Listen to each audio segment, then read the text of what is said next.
गहरी बाकी डर सबको लगता है। कालीनगर गांव के पास एक पुराना जंगल था जिसका नाम अमर था।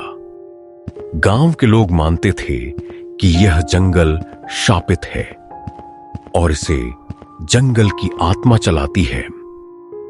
पर कालू नाम के एक लालची आदमी को पैसों के आगे कोई डर नहीं दिखता था। शाम का समय है। कालू, भीमा और दयालु अपनी कुल्हाड़ियां साफ कर रहे हैं। सुना है जंगल के बीचों बीच करोड़ों का चंदन का पेड़ खड़ा है। आज रात हम उसे काटेंगे और रातों रात अमीर बन जाएंगे। अगर उस पेड़ को बेच दिया तो हमें राजा बनने से कोई नहीं रोक सकता। पर जंगल की आत्मा, गांव वाले कहते हैं, जो उस पेड़ को छूता है वह जिंदा नहीं बचता। चुप रह डरपोक, अंधविश्वास में मत पड़। हमें आत्मा से डर नहीं लगता, हमें सिर्फ नोटों से मतलब है।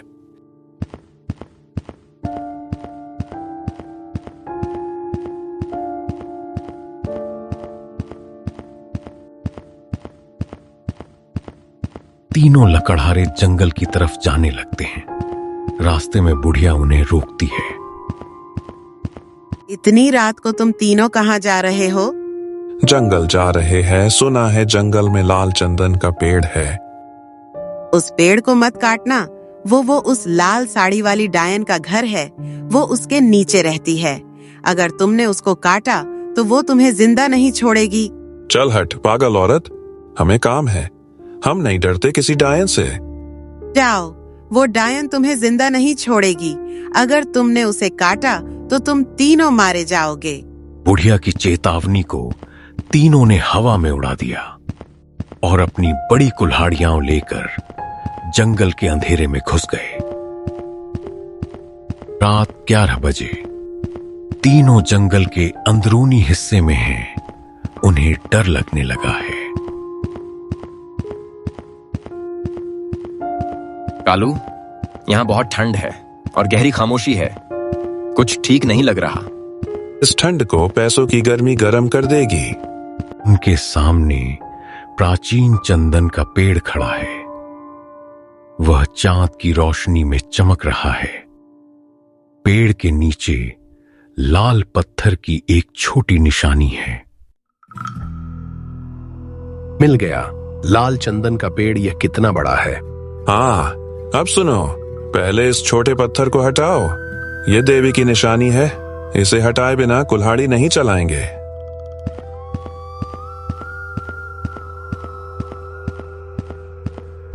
बस एक छोटा पत्थर है, ये देखो। भीमा उस लाल पत्थर की निशानी को उठाता है और जमीन पर फेंक देता है। पत्थर लुढ़क कर झाड़ियों में चला जाता है। जैसे ही देवी की निशानी हटाई गई, जंगल का माहौल पूरी तरह बदल गया। तेज हवा चलने लगती है जिससे उनकी मशाल बुझने लगती है। दूर से किसी के रोने जैसी एक डरावनी आवाज आती है। जल्दी करो, अब देर मत करो, काटो जल्दी।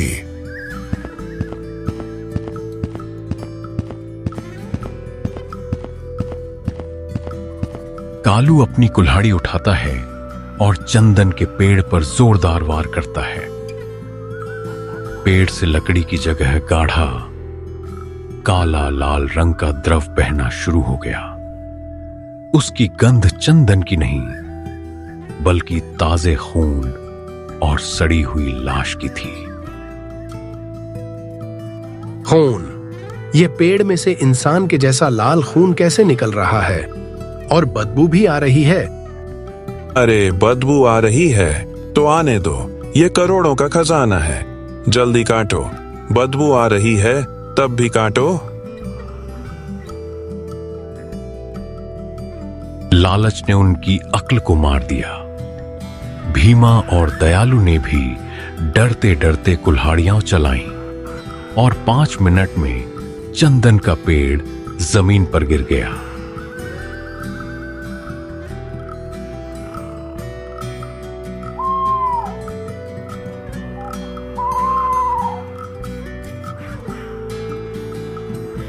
रात 3 बजे लकड़हारे कटे हुए पेड़ के पास अलाव जलाकर बैठे हैं। वे डर के मारे कांप रहे हैं।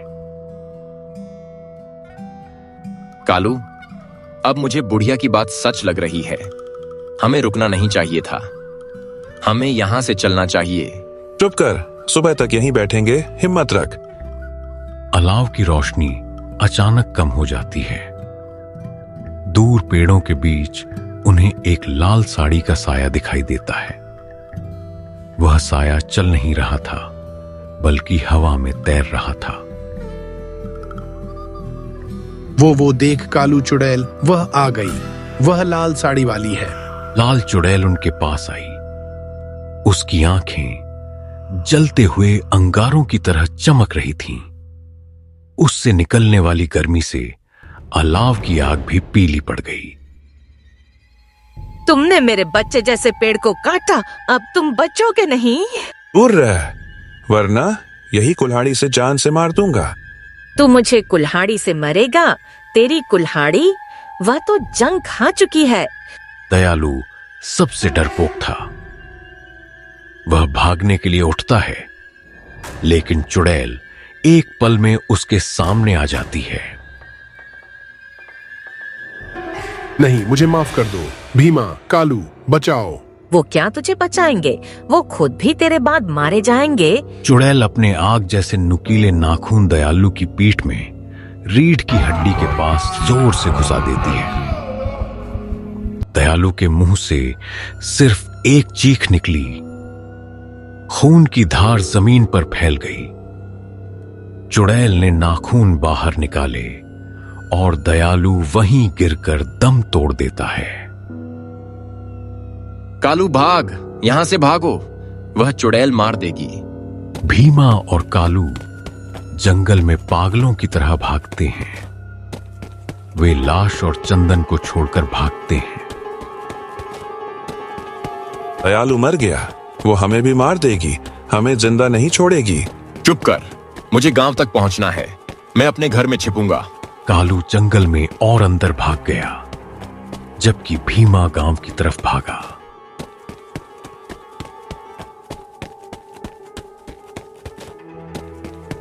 भीमा अपने गांव की झोपड़ी तक पहुंचता है। वह दरवाजा बंद करके पलंग के ऊपर बैठ गया। मैं बच गया। वह यहां नहीं आ सकती। यह जंगल नहीं है। भीमा यह सोचकर खुश हो रहा था, लेकिन अचानक लाल चुड़ैल का साया घर के अंदर आता है। उसकी आंखें भीमा पर टिकी हैं। चुड़ैल अपने हाथों में भीमा की कुल्हाड़ी भी लेकर आती है, जिसको भीमा जंगल में ही छोड़ आया था। तूने ही मुझे कमजोर समझा था और तूने ही सबसे ज्यादा वार किए थे। तेरे औजार से ही तेरी मौत होगी। मुझे माफ कर दो। मैं अब से उस जंगल की तरफ देखूंगा भी नहीं। जंगल की आत्मा ने भीमा पर कोई दया नहीं दिखाई। कुल्हाड़ी ने अत्यंत हिंसक तरीके से भीमा का गला रेत दिया। उनका फव्वारा निकला और झोपड़ी की दीवारों पर फैल गया। भीमा की लाश तड़प कर शांत हो गई। चुड़ैल खून से सनी कुल्हाड़ी को फर्श पर फेंक कर गायब हो गई।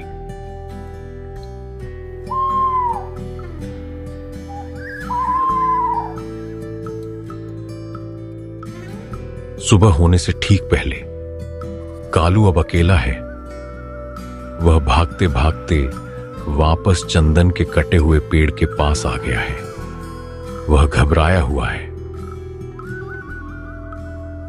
देवी, जंगल की माँ, मैं जानता हूँ मैं गलत था। मैंने लालच किया। मैं माफी मांगता हूँ। मैं चंदन वापस वहीं लगा दूंगा। प्लीज मुझे मत मारो। लाल साड़ी वाली चुड़ैल उसके सामने गंभीर मुद्रा में खड़ी है। उसकी आंखें गहरे अंगारों की तरह जल रही हैं। माफी मांगने का समय तब था जब तूने पहला वार किया। तू मुखिया था, तूने लालच दिखाया और तूने ही मेरे बच्चे को जलाया। कालू यह सुनकर हैरान होता है। मैंने नहीं जलाया। तूने जो आग जलाई थी रात बिताने के लिए, वही लड़की का पेड़ मेरा बेटा है। अब तू भी उसी आग में जलेगा। चुड़ैल कालू को जोर से पकड़ती है और उसे उसी अलाव की तरफ खींचती है जिसमें अब भी कुछ लपटें बाकी थीं। लाल साड़ी वाली आत्मा ने कालू को अलाव में धकेल दिया। अलाव की आग अचानक भीषण लपटों में बदल जाती है। कालू जलते हुए भयानक रूप से चीखता है। उसकी चीख काका और पूरे गांव को सुनाई देती है।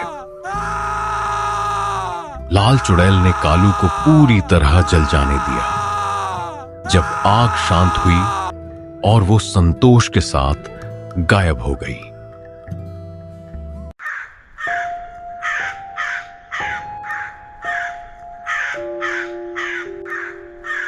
अगली सुबह गांव वाले डरते हुए जंगल की सीमा पर आते हैं।